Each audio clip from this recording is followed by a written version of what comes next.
భవిష్యత్తులో రానున్న సమస్యలను తులసి మొక్క ముందే హెచ్చరిస్తుందా? ఇంటి ప్రాంగణంలోని తులసి మొక్క అకస్మాత్తుగా ఎండిపోవడం ప్రారంభించినా లేదా దాని ఆకులు వేగంగా రాలిపోవడం ప్రారంభించినా అది ఇంటిలో ఆర్థిక సమస్యలు రానున్నాయనడానికి లేదా కుటుంబ సభ్యుడి ఆరోగ్యం క్షీణిస్తోందనడానికి సంకేతంగా పరిగణించబడుతుంది. జ్యోతిష్యం ప్రకారం ఇది ఇంట్లోకి ప్రతికూల శక్తి ప్రవేశిస్తోందనడానికి సూచిక కావచ్చు.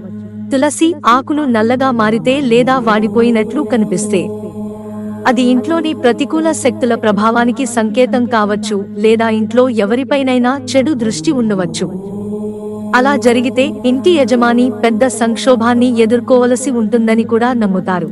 తులసి కుండీ చుట్టూ లేదా మొక్క మీద చీమలు అకస్మాత్తుగా కనిపించడం ప్రారంభిస్తే అది ఇంట్లో దొంగతనం లేదా డబ్బు నష్టానికి సంకేతం కావచ్చు. ఒక రహస్య శత్రువు మీకు హాని కలిగించడానికి ప్రయత్నిస్తున్నాడని కూడా నమ్ముతారు.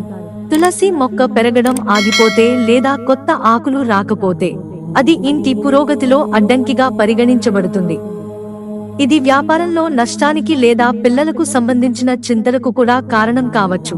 తులసి ఆకుపచ్చ రంగు మసకబారడం ప్రారంభిస్తే లేదా పసుపు రంగులోకి మారడం ప్రారంభిస్తే అది కుటుంబంలో కలహాలు లేదా సైద్ధాంతిక విభేదాలకు సంకేతంగా పరిగణించబడుతుంది.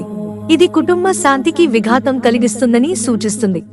వాస్తు శాస్త్రం ప్రకారం తులసి మొక్కని సరైన దిశలో అంటే ఇంటికి ఉత్తరం, తూర్పు లేదా ఈశాన్య దిశల్లో నాటడం శుభప్రదం.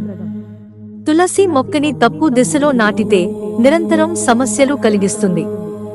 అంతేకాదు అది కుటుంబ సభ్యులకు నిరంతరం ఇబ్బందులు, సమస్యలను కలిగిస్తుంది. మిత్రులారా, ఛానల్ సబ్స్క్రైబ్ చేసుకోవడం మర్చిపోకండి. ధన్యవాదాలు.